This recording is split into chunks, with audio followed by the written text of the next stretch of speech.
Hi masters. ఆ రోజుకు ఒక మంచి మాటలో ఈరోజు ఒక యోగి ఆత్మకథ 93వ రోజు అండి.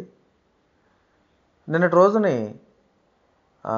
శ్రీ యుక్తేశ్వర గారు బాబాజీని కలుసుకున్నప్పుడు ఆయన భగవద్గీతలో నుంచి కొన్ని అద్భుతమైనటువంటి శ్లోకాలు చెప్తూ రాబోయే కాలంలో క్రైస్తవ హిందూ పవిత్ర గ్రంథాలకి మూలభూతంగా ఉన్నటువంటి ఆ సామరస్యతను గురించి ఒక చిన్న పుస్తకం రాయమని చెప్పి అడగటం వరకు చెప్పుకోగలిగాం. ఈరోజు మరికొన్ని విశేషాలు తెలుసుకుందాం. స్వామి, ఇది ఎటువంటి ఆజ్ఞ?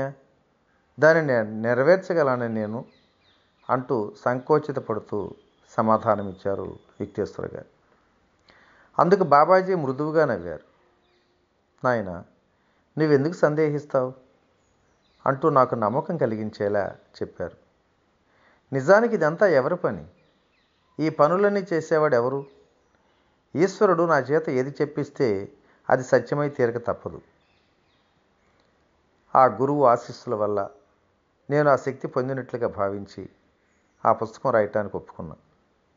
నేను సెలవు తీసుకోవాల్సిన సమయం వచ్చిందని అనిపించి మనసు ఒప్పుకోకపోయినా నా ఆసనం నుంచి లేచాను.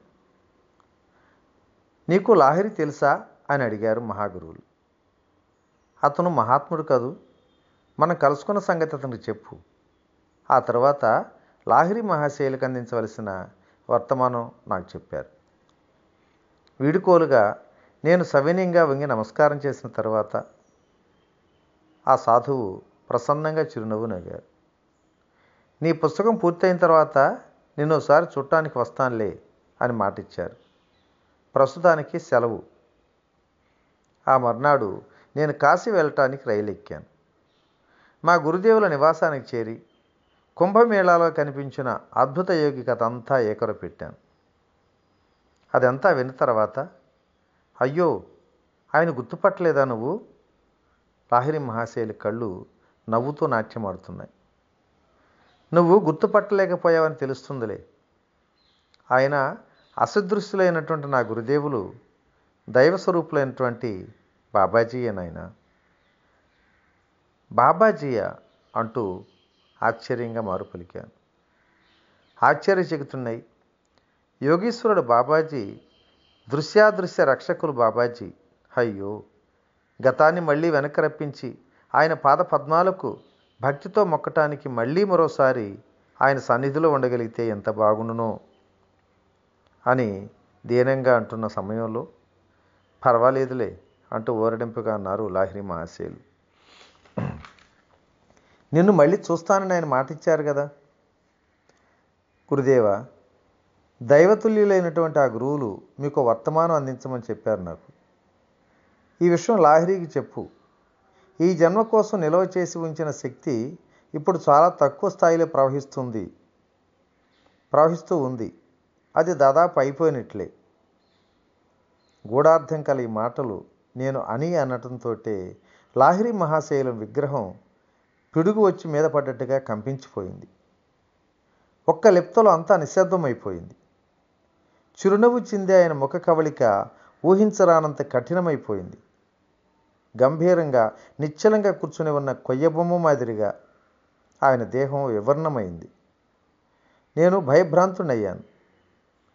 ఈ ఆనందమూర్తి అంత ఆశ్చర్యకరమైన గాంభీర్యం ప్రదర్శించడం నా జీవితంలో అంతకు ముందెన్నడూ చూడాల. అక్కడున్న తక్కిన శిష్యులు భయంగా చూస్తున్నారు. 3 గంటలు నిశ్శబ్దంగా గడిచిపోయాయి. అప్పుడు లాహిరి మహాశయులు తమకు సహజమైన ప్రసన్నతను తిరిగి పొంది ప్రతి శిష్యుడితోటి ఆప్యాయంగా మాట్లాడారు. ప్రతివారికి మనస్సు తేలిక పడిపోయింది. మా గురుదేవులో వచ్చిన ఈ మార్పును బట్టి బాబాజీ సందేశం స్పష్టమైన ఒక సంగీతమని, దాన్ని బట్టి లాహిరి మహాశయులు తమ శరీరాన్ని త్వరలో విడిచి వెళ్ళిపోవాల్సి వస్తుందని తెలుసుకున్నారని చెప్పి నేను గ్రహించాను. గురుదేవులు తక్షణమే తమను తాము అదుపులో పెట్టుకొని భౌతిక ప్రపంచంతో తమకు ముడిపడి ఉన్న చిట్ట చివరి దారాన్ని తెంపుకొని చిరంతన పరమాత్మ తత్వంలోకి పలాయనం చేశారని ఆయన భీకర మౌనం నిరూపించింది. బాబాజీ సందేశం నేను నీతో ఎప్పుడు ఉంటాను అని చెప్పటానికి ఆయన అనుసరించిన పద్ధతి ఇది. బాబాజీ, లాహిరి మహాశయులు సర్వజ్ఞులైనప్పటికీ నా ద్వారా కానీ మరో మధ్యవర్తి ద్వారా కానీ ఒకరికొకరు వర్తమానాలు పంపుకోవాల్సిన అవసరం లేనప్పటికీ కూడా ఆ మహానుభావులు మానవ నాటకంలో ఒక పాత్ర నిర్వహించడానికి తరచుగా ఇతరులను అనుగ్రహిస్తూ ఉంటారు. అప్పుడప్పుడు తమ భావి దర్శనాల్ని మామూలు పద్ధతిలో వార్తావహుల ద్వారా తెలియచేస్తూ ఉంటారు. ఎందుకంటే తమ మాటలు నెరవేరిన తర్వాత ఈ కథ వినే జనబాహుల్యంలో ఇతోధికమైన దైవభక్తి కలిగించడానికి. త్వరలోనే నేను కాశీ నుంచి వచ్చేసి శ్రీరాంపూర్లో బాబాజీ కోరిన పవిత్ర గ్రంథ రచన కార్యక్రమానికి పూనుకున్నాను. నేను ఇలా పనికి పూనుకున్నానో లేదో ఆ అమరది గురుదేవులకు అంకితంగా ఒక శ్లోకం రాయాలన్న ఉత్ప్రేరణ నాలో కలిగింది. అంతకు ముందెన్నడూ నేను సంస్కృత కవిత్వ రచనకు పూనుకోకపోయినప్పటికీ మధురమైన పద్యపాదాలు సునాయాసంగా నా కలంలోంచి ప్రవహించసాగాయి.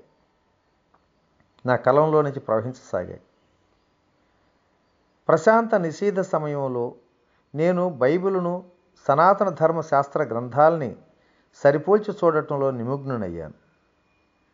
పావనమూర్తి యేసుప్రభువు వాక్కుల్ని ఉదహరిస్తూ ఆయన ఉపదేశాలు ప్రస్తుతం వేద దర్శనాలతో ఏకీభవిస్తాయని నిరూపించాను.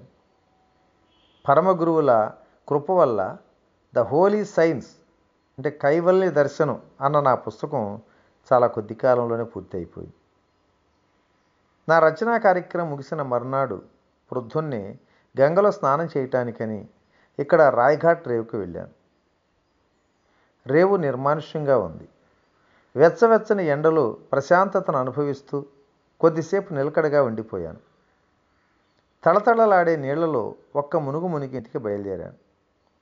ఆ నిశ్శబ్దంలో వినవస్తున్నటువంటి శబ్దం వల్ల నేను అడుగు తీసి అడుగు వేస్తున్నప్పుడు గంగలో తడిసిన బట్ట రెపరెపలాడుతూ చేస్తున్న చప్పుడే.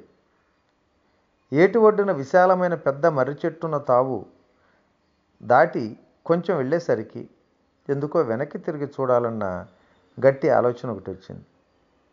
అక్కడ మర్రి చెట్టు నీడన కొద్దిమంది శిష్యుల నడుమ కూర్చొని ఉన్నారు మహామహుల్ బాబాజీ. అభినందనలు స్వామీజీ. నేను కలగనటం లేదని నమ్మకం కలిగించడానికి మహాగురువుల కంఠస్వరం మధురంగా ధ్వనించింది. మీ పుస్తక రచన విజయవంతంగా ముగించడం గమనించాను. మీకు మాట ఇచ్చిన ప్రకారం మీకు ధన్యవాదాలు చెప్పడానికి ఇక్కడ ఉన్నానయ్యా. దడదడలాడుతున్న గుండెతో ఆయన పాదాల ముందు సాగిలపడ్డాను. పూజ్య గురూజీ, మీరు మీ శిష్యులు దగ్గరలో ఉన్న మా ఇంటిని పావనం చేయరు అంటూ ప్రాధేయపూర్వకంగా విన్నవించుకున్నా. పరమ గురువులు చిరునవ్వుతో నిరాకరించారు. వద్దు నాయనా, చెట్ల నీడంటే ఇష్టపడే మనుషులం మేము. ఈ చోటు ఎంతో చక్కగా సుఖంగా ఉంది. అయితే కాసేపు ఉండండి అంటూ ప్రాధేయపూర్వకంగా ఆయన వైపు చూశాను. కొన్ని ప్రత్యేకమైన మిఠాయిలు తీసుకొని చటుక్కున చక్కా వస్తాను. కొద్ది నిమిషాల్లో నేను పలహారాల పళ్ళెంతో తిరిగి వచ్చేసరికి విశాల వటవృక్షం కింద నీడన ఆ దివ్య స్వరూపుల బృందం అక్కడ లేదు. రేవు చుట్టుపక్కలంతా గాలించాను. కానీ ఆ సాధు బృందం గాలి రెక్కల మీద అదివరకే ఎగిరిపోయిందని నా హృదయానికి తెలిసింది. ఆ సంఘటనతో నా మనసు తీవ్రంగా గాయపడింది. మళ్ళీ మేము కలుసుకున్నా కూడా నేను బాబాజీతో మాట్లాడవద్దు అనుకున్నా నా మనసులో. అంత హఠాత్తుగా ఆయన వెళ్ళిపోయి నా మీద నిర్దయ చూపించారు. నిజంగా ఇది ప్రణయ కోపం, అంతకుమించి మరేమీ లేదు. మరికొన్ని నెలలకి నేను కాశీలో లాహిరి మహాశయుని దర్శించాను.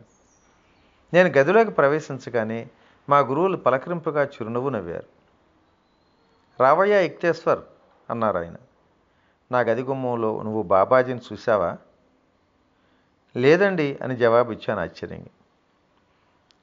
ఇలారా లాహిరి మహాశయులు నా నుదుటిని మెల్లగా సృశించారు. వెంటనే చూశాను తలుపు దగ్గర ప్రఫుల్ల పద్మ సదృశ్యులైనటువంటి బాబాజీ సుందర రూపాన్ని. నా మనస్సుకు తగిలిన వెనకటి గాయం గుర్తుకొచ్చింది. నేను ప్రణామం చేయలా. లాహిరి మహాశయులు ఆశ్చర్యచకితులై చూశారు నా వైపు. అగాధమైన కళ్ళతో నా వైపు చూస్తున్నారు దివ్యగురువులు. నా మీద కోపంగా ఉందనుకుంటా నీకు? అవునండి, ఎందుకు ఉండకూడదు అని